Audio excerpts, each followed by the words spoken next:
Hello. Mr. Zakir, this is Aurora Vivek. Being a Hindu, over here, I'm not over here to put any controversy, but I have a question. Aham Brahma, Aham Vishnu, Aham Mahesh, that was called by someone of my very good friend. Eventually, he was telling us about Quran and Bible. But what my question is, I have got just 4 questions to ask to you. Number one, Most important question first. Okay, If there is time, we would definitely permit you another no question. issues, no issues. Because if everyone asks 2, 3 questions, if I as a coordinator allow, I think we are not being fair to the other questioners. Fine, thank. I got your point. Just one question. As though, Mr. Jake, you were talking about Genesis version and everything, I just have a put one question. If you are making a comparison between the Quran and Bible, why not a comparison between the Vedas, the Quran, and the Bible? They are versatile in each every manner. One each eventually is cooperated with each other. God, the Almighty is one. Rather, it called be as a Allah, it's called by Bhagwan or Jesus. Why not make it sure all of the people should say, why not only one? Brother asked a very good question, very important question, very practical question. When I'm making comparison between Quran and the Bible, why not make comparison between Quran, Bible, Veda, etc.? And he said that why don't you follow all? And that is what I tell the people, that's what the Quran says. "Ta'alaw ila kalmatin sawa'in bainana wa bainakum." Come to common terms as between us and you. Brother, what I tell every human being, any, whether it be a Hindu, Christian, Muslim, Jew, Sikh, Parsi, no problem. I tell them a simple thing which everyone will agree. At least agree that one scripture is the word of God. No one would mind doing that. The Hindu would say, okay, fine, Veda is the word of God. Christian will say, Bible is the word of God. Muslim will say, Quran is the word of God. The Sikh, he will say, my Granth is the word of God. The Parsi, he will say that my Avesta is the word of God. No problem. Now, put all these scriptures together. What is common? Let us agree to follow that. What is not common? We can discuss that tomorrow. Correct? I only ask them one thing. What is common in all these scriptures? Let us agree to follow.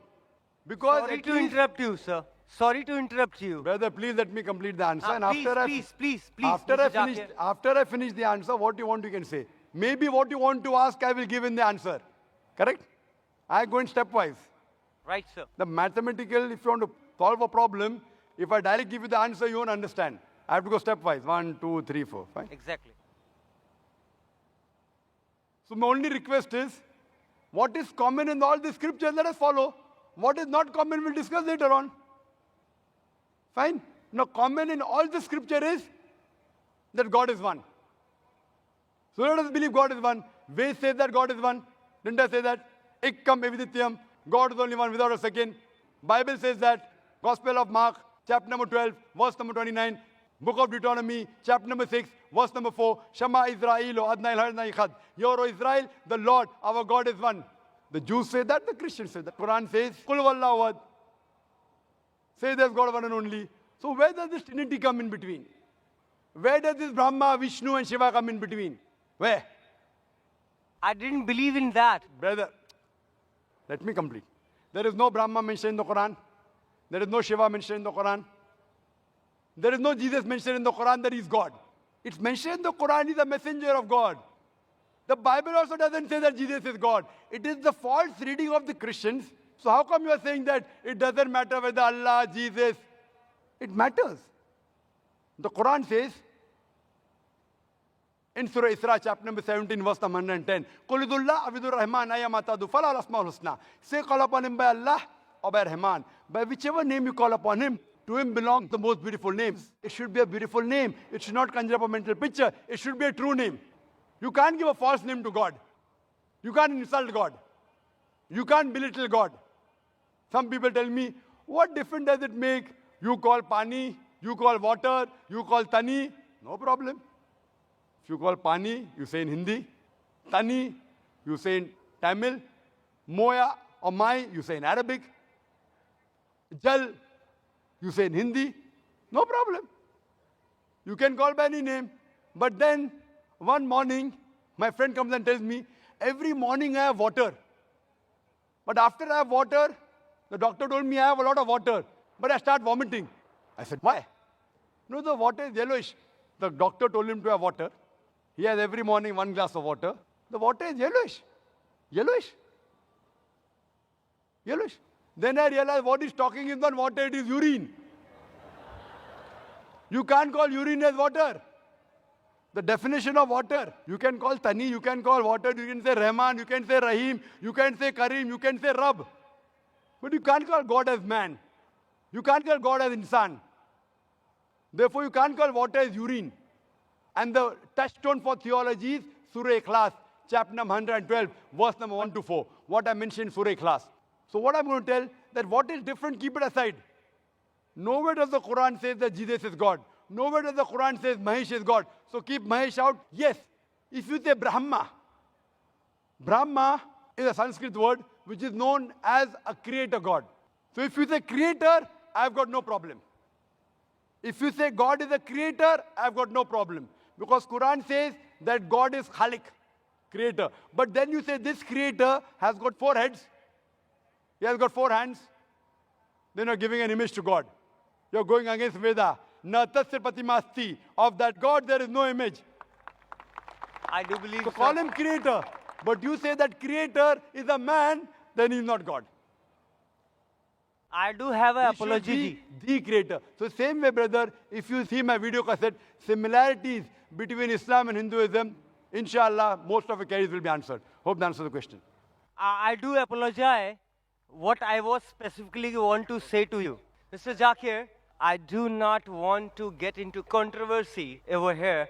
My thing is this, Mr. Zakir was telling appropriately right what exactly was over here the people is wanting.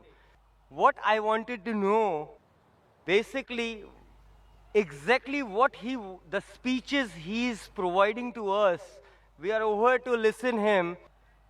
Exactly the Renaissance, the creator of the world, rather it should be counted as Allah, Bhagwan, or the Jesus, should not be created in self. It has to be materialized with differentiations. Thank you. Brother, if you had heard my answer, you call him Allah, I've got no problem. You call him Bhagwan, as long as what is the meaning of Bhagwan? According to Rajnish, Bhagwan means something else. I don't know whether you know. According to Rajnish, what definition Rajnish gave, then I cannot believe God is Bhagwan. So what we have to realize, we have to believe in the concept of the Almighty, the Creator, the Maker. If you know that concept, and the word should be chosen correct. It should not be a wrong word. And what word is common between the scriptures, we have got no objection. But Jesus, as you again mentioned, is not common in the Bible and the Quran. Quran says Jesus is the prophet of God, and even the Bible says the prophet of God, but the Christians, they misunderstand that Jesus claimed divinity. So if the Christians, they misunderstand the Bible, why should I agree with the misunderstanding? I have to clarify that. I have not come here to create a controversy. I have come here to come to common terms. Ta'alaw ila kalmatin sawa'in bainana bainakum. Come to common terms as between us and you. Yes, can we have the next question from the sister? I'm Dr. Pooja Arora. I'm from Sion Hospital. I'm a physiotherapist. So I totally agree with you. Just a small question. When Muhammad Prophet attained his prophethood, and as you said, he was a common man before he attained prophethood. By that time, is it that Quran, which is the word of God, has enlightened only Muslims? Because God can't be partial. So what was the rest of the world doing when Muhammad Prophet was enlightening a small sect of people? And is it that such a long time is being taken for the rest of the sector of society to just get enlightened to this word of God? And how many years would the non-Muslims, like Hindus, would, I totally agree with you, it has to be a concept. Hindus are believing idols, pictures, or Ram, Bhagwan, whatever, but it is a concept and they have to be enlightened about it, that it is one. Hinduism also follows an almighty, which is a power, a divine power, but unfortunately it has been given in various forms. So this enlightenment, if Quran helps a Hindu to know this enlightenment, it is fabulous. Sister asked a very good question and a very important question. She said that if Quran is such a great book, if it's the word of Almighty God, then why, when it came to Prophet Muhammad, it was only meant for that small group, Arabs of that time, only Muslim. Why not for the full world? How long will it take? Sister, the Quran was never revealed only for the Muslims or for the Arabs. The Quran was revealed for the whole of humanity. It's mentioned in Surah Ibrahim, chapter number 14, verse number 1. In Surah Ibrahim, chapter number 14, verse number 52. In Surah Baqarah, chapter number 2, verse number 185. And Surah Zumur, chapter number 39, verse number 41. That the Quran was sent for the whole of humanity. Time is short, therefore I'm only giving references, not the quotations. So Quran was not sent only for the Muslims and the Arabs. The Quran was sent for the whole of humanity. And Prophet Muhammad, peace be upon him, he was not sent only for the Muslims or the Arabs. The Quran says in Surah Anbiya, chapter number 21, verse number 107. وَمَا أَرْسَلْنَاكَ إِلَّا رَحْمَةً لِلْعَالَمِينَ, that we have sent thee not but as a mercy to all the human beings, as a mercy to all the worlds, as a mercy to all the creatures. The message is repeated in Surah Sabah, chapter number 34, verse number 28, that Prophet Muhammad, peace be upon him, is sent as a universal messenger, giving glad tidings and warning them against sins. But most of the human beings yet do not know. Now this verse of the Quran says, most of the human beings yet do not know. That's the reason, sister, we are having such conferences. It's the duty of every Muslim that should convey the word of Almighty God to all the human beings. So one more thing, sir. Can I It ask? may take time, but better late than never, sister. Better late than never. And everyone who claims to be a Muslim may not be a practicing Muslim. He may have a name, Abdullah, Zakir, Muhammad, Sultan, but he may not be a practicing Muslim. Similarly, as you rightly said, in Hinduism, you don't follow your scriptures. But yet, the religion which is the maximum followed, not only by lip service, but in practice today, it is Islam, number one. In numbers, Christianity, it is close to 2 billion. Muslims claiming is 1.3 billion. But the people practicing the religion, number one is Islam. Percentage-wise, it is the largest. So these lectures are mainly those small percentage of Muslims who are not following Islam correctly to get them closer to Islam. And to those non-Muslims, we want to give the message of peace, the message of love, and prove to the world that there is only one God. The ultimate peace can only come if you submit a will to Almighty God. That's the only way to get ultimate peace in this world and the hereafter. So that is the reason, sister, we are having such conferences. We have a satellite channel, Peace TV, where every day more than 60 million people, they are watching it. So at least on the day of judgment, we can give shahada to Allah subhanahu wa ta'ala. Ya Rab, we did our best, whatever we could. We at least gave the message every day at least to 60 million people. And today, the message has even reached you, sister. So tomorrow, on the day of judgment, I can tell to Almighty God, I gave the message to the sister.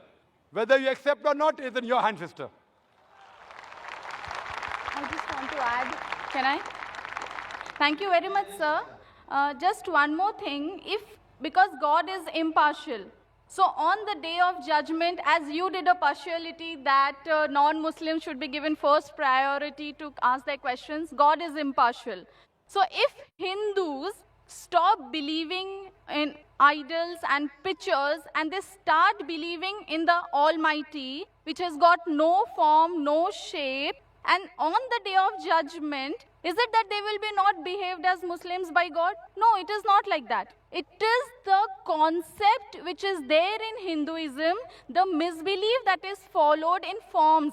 But if following Hindu religion is not wrong, but following, because your aim is God, He is the supreme, He should not have form. But if this message is reached to Hinduism, you have won it. Very good, sister. Very good question. Thank you, sir. Regarding we being partial and impartial, there can be two different views from your side. Because we're partial, at least you could ask a question. If I wasn't partial, I couldn't tell to Allah subhanahu wa ta'ala, I gave you the message directly, one to one. So He doesn't sometimes- believe. So what you have to realize, sister, but why we are partial? We are partial to be impartial. Because the others have got the message. If not 100%, 90%. You all have got less. So we are partial to be impartial. Right, sir. So what we Now need coming to... back to your question, sister. Yes, It's sir. a very good question. That if the Hindus believe in one God, do not believe in idol, do not believe in images, do not believe in statues, on the day of judgment, won't we be Muslims? Correct. You are following part of Islam. Correct. If you read the Hindu scriptures further, the Hindu scriptures say there is another messenger to come.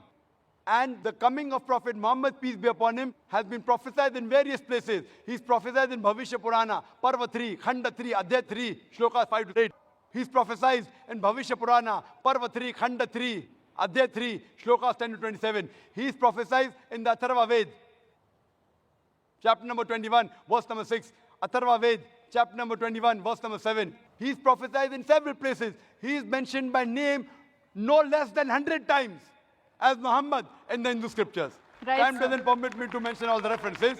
There is mention of a Kalki avatar in Kalki Purana, chapter number 2, verse number 4, 5, 7, 9, 11, and 15. It says that there is another avatar to come, Kalki avatar, whose father's name shall be the servant of God, Vishnu Yash, translated to Arabic as Abdullah, which was the name of the father of Muhammad sallallahu alaihi wasallam. The mother's name of this Kalki avatar would be Sumati. That means peace and serenity, which is Amina in Arabic, which was the name of Prophet Muhammad sallallahu alaihi wasallam, mother.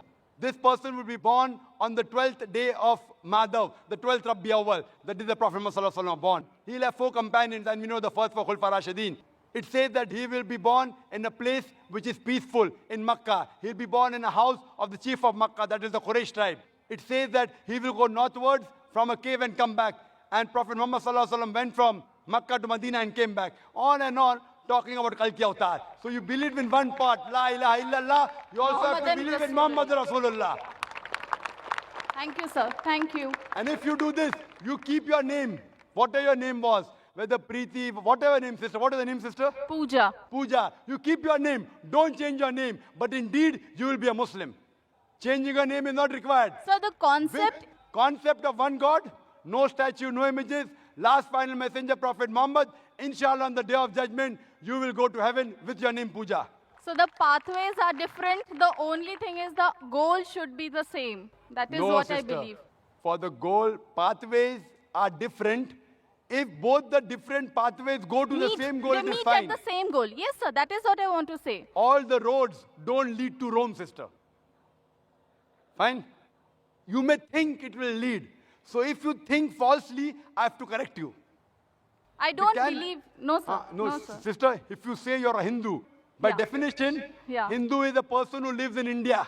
No, sir. It's not like that. Sister, Hindu is a geographical definition.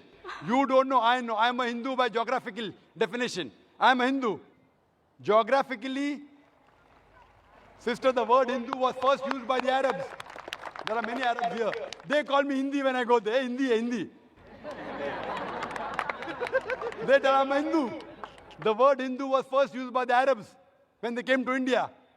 It was also used by the Persians to describe the people who lived in India. So geographically I'm a Hindu, but if you tell me religiously, Hindu is a misnomer. Swami Vivekananda said the right term is a Vedantist. You should follow the Vedas. So as far as you follow the right things in the Veda, believe in one God and believing in Prophet Muhammad sallallahu alaihi wasallam, by deed you are a Muslim. So the religion can't be powerful. The It is. ultimate power is Allah. Correct. Right? I agree Ultimate with you. power is God. And the You religion are- of God, and the religion of God is the ultimate religion. So the There's religion only of one God religion. is not Islam. The religion of God is not Islam, isn't Islam, it? if Islam is Arabic word which is hurting you, you keep Islam aside. No. No. It's not hurting me. I'm telling it's you, not sister. hurting me. If it's not hurting you, nobody. No, sir. It is a Pak word in itself. How it can hurt anybody? At least not an educated girl. MashaAllah, you're an educated girl, sister.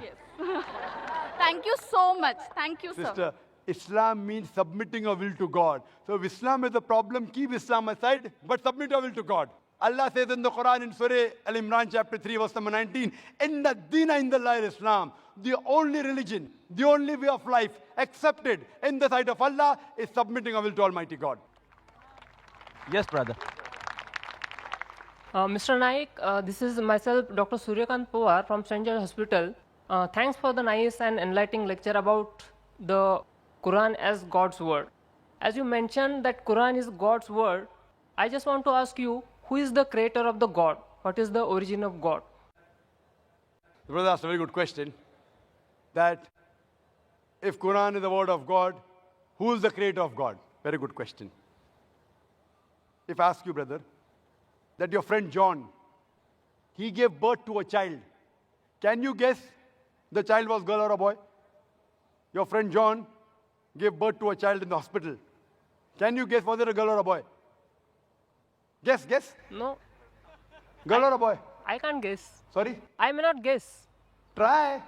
At least 50% you'll get right. Yeah, 50%, 1/2 chance. Okay, tell me. Boy. Boy.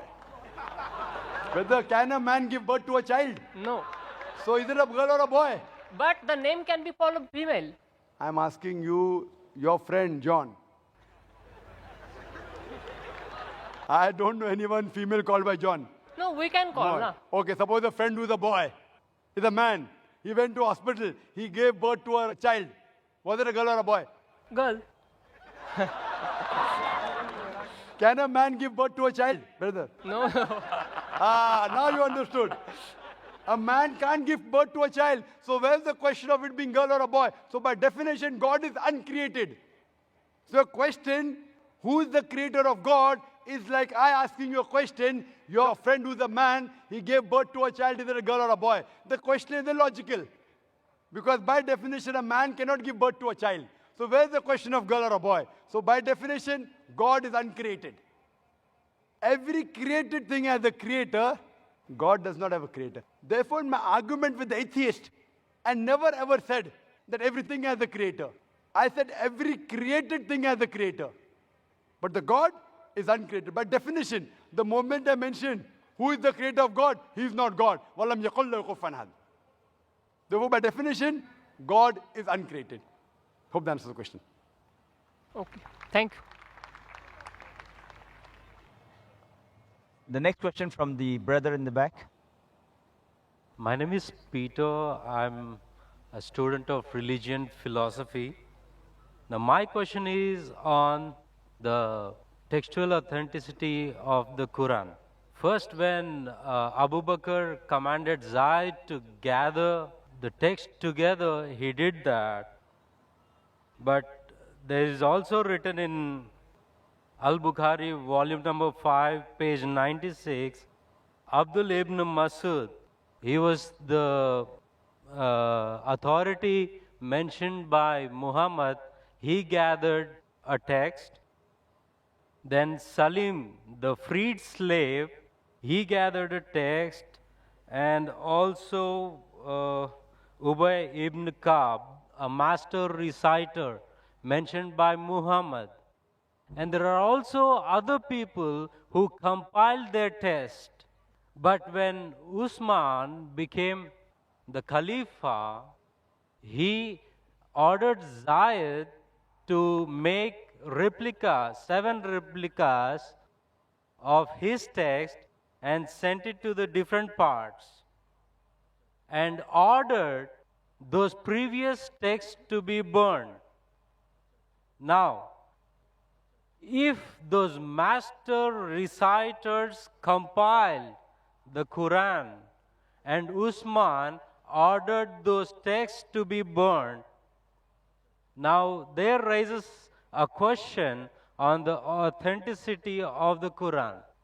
MashaAllah. Brother knows about Ibn Masud, may Allah be pleased with him, about Zayd ibn Thabit, may Allah be pleased with him. MashaAllah. Many of the Muslims will not know those names. You know, now it's easy to go on the internet. Jesus Christ, peace be upon him, said in the Gospel of John, chapter number 8, verse number 32, seek ye the truth and the truth shall free you. Now, when internet is there, many people go on the internet, there are various websites which are speaking against Islam. They go, they get the name and they decide, no problem, brother. No problem. Brother, as far as the question is concerned, the people who compiled the Quran, there was a group of Sahaba, the companion of the Prophet. Whenever Prophet got a revelation, he repeated it to these scribes. And suppose, Ikra bismi rabbikal ladzi khalaq, khalaqal insana min alaq. He got the revelation, and Prophet, mashallah, very good memory. Allah saw to it that he retained the memory. He repeated it. When he repeated, these scribes wrote down. The Prophet personally verified. He was an ummi. How did he verify? Okay, read it now. Ikra bismi rabbikal ladzi khalaq. Correct. So Prophet personally verified when he was alive, whatever was written down of the Quran, whether it was perfect or not. Under his personal supervision. And these scribes, they were selected by the Prophet, and that's how when the revelation came in 22.5 years, all was written down and later compiled in one book. All supervised by Prophet Muhammad, even the order. Now, later on, there were many other people, whenever the Prophet said a verse was revealed, they used to write in his own notes. Many sahabas. But this private notes of the other people weren't checked by the Prophet. Suppose the teacher gives the notes, 100 students are copying. How do I know whether it's right or wrong? If I'm giving a lecture, if some people note down, chapter number, verse number, chapter number, verse number, how fast can they note down?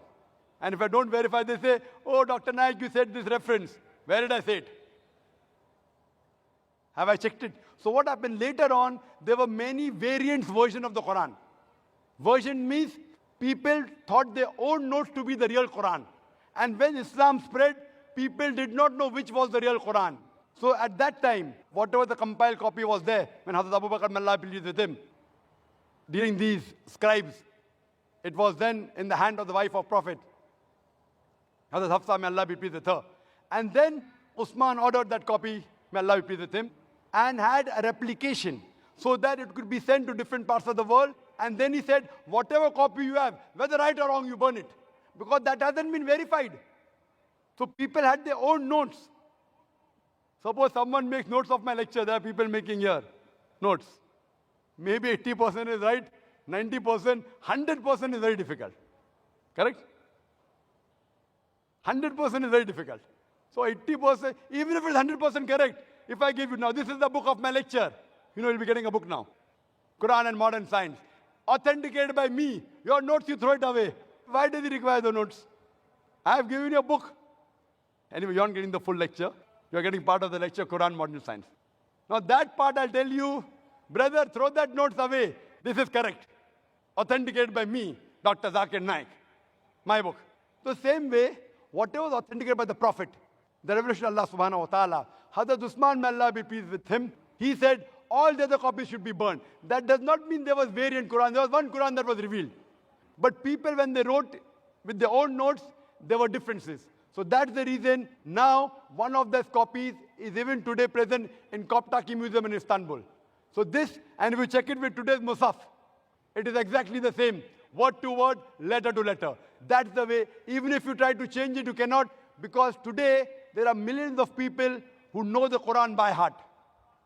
And here in our audience, mashallah, we have many huffaz, mashallah, who know the Quran by heart. Even if you burn the copy, you get all the huffaz together, you get together, again the original Quran, word to word, letter to letter can be reproduced.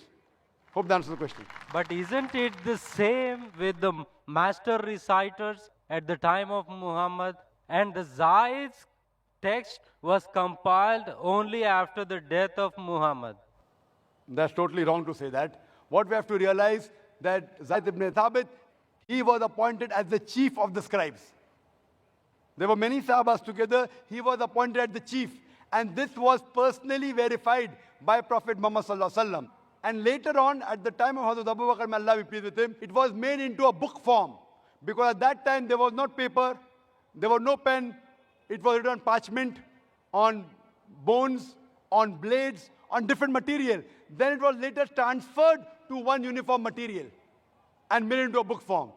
Nowhere does it say that there were different versions. So all these scribes, even when it was written down again, when Hazrat Usman, when he ordered, may Allah be pleased with him, those people who were alive in the group of the scribes, he called them. And among them again, Zayd ibn Thabit, he was appointed as the leader. Hope that answers the question. Yes, sister. Can we have the next question? Brother Zakir Naik, Assalamu alaikum. I'm Namita, a kindergarten teacher by profession. First of all, let me congratulate you for all your commendable work in spreading the message of peace, love, and brotherhood. I want to ask you, Brother Nayak, if Quran is the God's word, if Islam is truly the way of life, then why are people taking so long in realizing and accepting it? Sister, that's a very good question. Quran is the word of God. Islam is the true religion. Why are people taking so long in accepting it? Sister, the straight path is not always easy to follow. Your perception differs. The perception of each individual differs. For example, a person who may not be following Islam, oh, if I accept Islam, he may be an alcoholic. I'll have to stop having alcohol. I may have to stop going out with girls and dating. So then that will prevent him. So what he thinks, okay, fine, Islam may be good, but I don't want to stop my alcohol. I don't want to stop going out flirting with girls. I don't want to stop having pork. So when you learn, there may be certain hitches that may come. Maybe a person may not be alcoholic. Maybe he may not be having pork, but he may think, okay, now I accept Islam. That means for 40 years I was a fool. Oh, I better not accept Islam. Some may think, if I accept Islam, what will my friends say? What will my mother say? What will my father say? So all these obstacles, sister. Only if you can overcome these obstacles, can you accept the truth. So therefore, what you have to realize, that the message is clear. The message is logical. It's absolutely clear. But there are other things which are there in the baggage.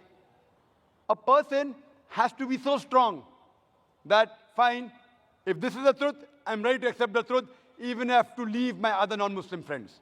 And believe me, sister, this is only a perception.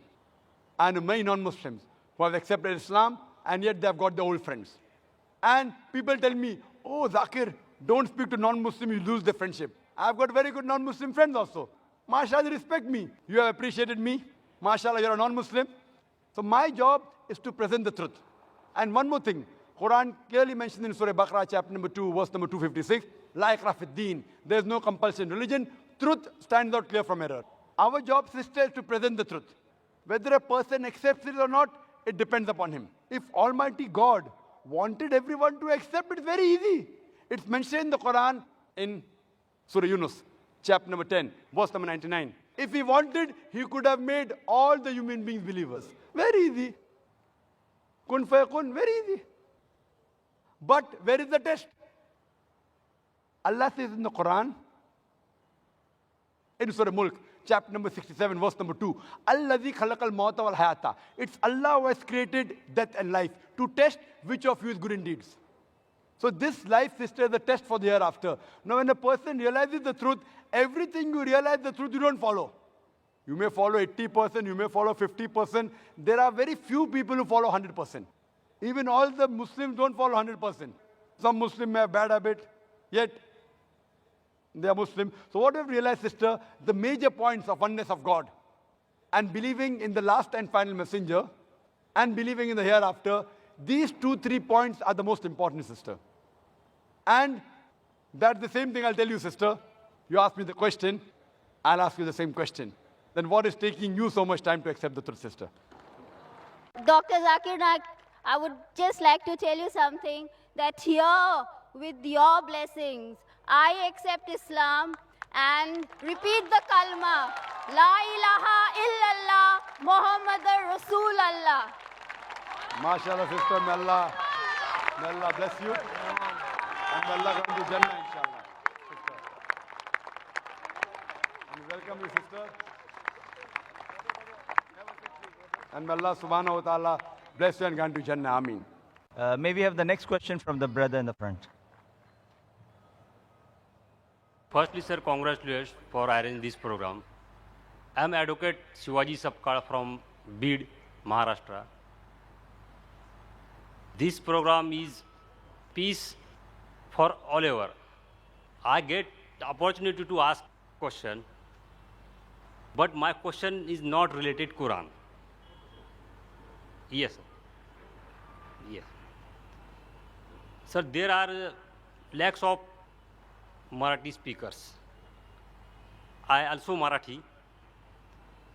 What is the role of IRF, means Islamic Research Foundation? What IRF doing for Marathi or non-Muslims? That's a very good question. Since we are living in the state of Maharashtra, he's asking what are we doing as far as Marathi is concerned, and what are we doing for non-Muslims. As far as Marathi is concerned, I'll be very frank with you. We want to do, but we aren't doing much. There are some of my books being translated to Marathi by others, because I can understand Marathi, but I can't speak Marathi. I mean, I should be able to do it. We are trying to make our children speak many languages, but I can understand Marathi, but I can't speak. A little bit, I can, but I don't master the language. Maybe then I would have given lectures in Marathi also. But we have some speakers in IRF who give lectures in Marathi. We have Brother Abdul Ghafoor Qureshi. Whenever there's a request to speak in Marathi, we send him. So what we are doing, we are training people to speak and convey the message of peace in different languages. The training program is in English, and many people know 3-4 languages. So the training program is in English, sometimes in Urdu and Hindi. Then he goes, if he's coming from South Africa, from Africa, then he speaks in the African language. Many people are coming from other parts of the world. From Malaysia, they have come. They have come from USA. They have come from Singapore, from Saudi Arabia, from Philippines, Tagalog. I don't know Tagalog. What I do, I convey the message in English. I tell the people to convey in Tagalog. I am requesting you, brother, convey my message, what you have learned here, heard here, to those people who know Marathi. You'll be doing a favor to me. Yes, yes, sir. Inshallah. That's the first question. Come to the second question. What are we doing for non-Muslims? Again, we aren't doing much. Whatever limited we can do, there's so much to be done. The organization is big, mashallah. We have got more than 2,000 volunteers. Yet I'm saying we are doing nothing. We are a very small organization. Very small. We have organized this conference. We are giving first chance to non-Muslims, because you are a VIP guest, a special guest. You today are more closer to me than the other Muslims. Why? Because I have to convey, Allah will ask me on the day of judgment, have I conveyed the message or not? So I'm trying my level best to convey personally on this level. Furthermore, this conference, the 10-day conference, we have invited non-Muslims, and we mentioned in the posters, all faiths welcome. People of all religion welcome. But in question and answer session, we give them first preference. We give them priority, so that the doubts can be cleared. Even the Muslims have got doubts. The Muslims, they get angry with me. Brother Zakir, what about us? Afterwards, kal dekh lenge, no problem. Okay. Kal matlab abhi kal ne, ab 10 din ke baad dekh lenge. So what we have, besides giving the message here, maybe there are tens of thousands of people here now. MashaAllah, tens of thousands of people. But there are more than 60 million people watching live. But yet, we are doing nothing. IRF per se, Islamic Research Foundation, what we should do, we are doing very little. But we are trying our level best. And we pray to Allah subhanahu wa ta'ala that may He accept our humble effort that we are doing in trying to spread His message to the world. Hope that answers the question. Wish you all the best for your organization, sir. Yes, brother, the next question. My name is Sahil. I'm a graphic designer. I'm a poet. May peace be on you, Dr. Zakir. I always wanted to say this. I've got a chance by God's grace today. I love you, Dr. Zakir. I love you very, very much. And I thank you. May peace be on you too, brother. And I thank you I too love you, brother. I too love you, brother. Thank you. And I thank you for the ample amount of knowledge I've got going through your lectures, from my friends, from my sister Nagma. And there's a slight bit of confusion between the Word of God and the people who believe the concept of Judgment Day. Like, there's a small question. We believe, like the Muslims believe, that on the Judgment Day, the dead will be put life in them. And some of the Muslims believe that it will be on the first night in the grave that the dead will be put life, and there'll be azab and questions and answers in the grave. So I just wanted to clarify this. That's it. The brother asked the question that the difference of opinion, will life be put on the day of judgment, resurrected, or will it be in the qabr? Brother, if you read the hadith, there is mention of the azab of qabr. Allah says in the Quran, in Surah Imran, chapter number 3, verse number 185, that kullu nafsin zaikatul maut. Every soul shall have a taste of death, but the final recompense will be on the day of judgment. This life is just mere chattels of play and deception. But the final hisab kitab, final judgment is on the day of judgment. What we have to do, we may get part of the punishment in this world, part of the reward in this world, part of the reward in the qabr, part of the azab in the qabr, but the final, ultimate judgment is on the day of judgment. The final total of good and bad will be recorded on the day of judgment, and then, based on your deeds, you will either go to heaven or hell. Some of this will be given in this world, some in the grave, but the final accounting will be on the day of judgment. Hope that answers the question. Thank you. Yes, sister. Hi, I'm an American student studying culture and theology, and I have a question. You said Jesus never claims his divinity, and that Jesus was only here for Jews, but the Bible says, "Tell us if you are the Christ, the Son of God." And Jesus replied, "Yes, it is as you say." And then in Matthew 28:18 through 20, Jesus says to his disciples, "All authority in heaven and on earth has been given to me. Therefore, go and make disciples of all nations, baptizing them in the name of the Father and of the Son and of the Holy Spirit, and teaching them to obey everything I have commanded you. And surely I am with you always to the very end of the age." Sister has quoted two verses from the Bible. The first one, if I'm mistaken, you said that Jesus claimed that you are Son of God. Did you say that, sister? Yes, sir. Son of God. And second, she said that Jesus said, "Go to all the nations." What she's quoting is the ending last portion of the Gospel of Matthew. If you go earlier, sister, it's mentioned in the Gospel of Matthew, chapter number 15, verse number 24. He says to the apostles that I have been sent not but to the lost sheep of the house of Israel. What you quoted, according to the scholars of the Bible, what they say, that is an interpolation. But whether it is or not, I don't argue. But then there's a contradiction in the Bible. The Bible clearly mentions in the Gospel of Matthew, chapter number 10, verse number 5 and 6, Jesus Christ, peace be upon him, says to the apostles, "Go ye not into the way of the Gentiles, go ye not in the way of the non-Jews, the Hindus, the Muslims, but rather go to the lost sheep of the house of Israel." As far as the first question is concerned, that Jesus Christ, peace be upon him, said that I am the Son of God. Sister, do you know, in the Bible, God has got sons by the tons. Adam was the son of God. Abraham was son of God. Israel was son of God. All those, they are led by the Spirit of God, they are sons of God. So if you are a righteous person, you are a son of God. If I am a righteous person, I am a son of God. That is the language of the Bible. As far as calling son of God to a righteous person, I do agree that since Prophet Jesus was the messenger of God, he should be called the Son of God. But what do the Christian missionaries say? No, no, no, no. He is not a normal son. He is the begotten Son. And they quote the Bible, Gospel of John, chapter number 3, verse number 16. For God so loved the world that he gave his only begotten Son. Whosoever believes in him shall not perish, but have everlasting life. So what we have to realize, that this verse of the Bible, begotten Son, according to the 32 scholars of the highest eminence of 50 corporate denominations, if you read the RSV, Revised Standard Version, they say this word begotten is an interpolation, is a concoction, is a fabrication, and they're thrown out of the Bible. So Jesus is not the begotten Son, because begotten means it belongs to an action of animals of lower level. So he is verily the Son of God. Son meaning a righteous person, we have no objection, but he is not the begotten Son. Lam yalid wa lam yulad. He begets not, nor is begotten. I hope that answers the question. Wa akhiru da'wana alhamdulillahi rabbil alameen. Jazakallah khair. We thank Allah subhanahu wa ta'ala for making this program possible. We know you have many questions, but there are time limitations to the program.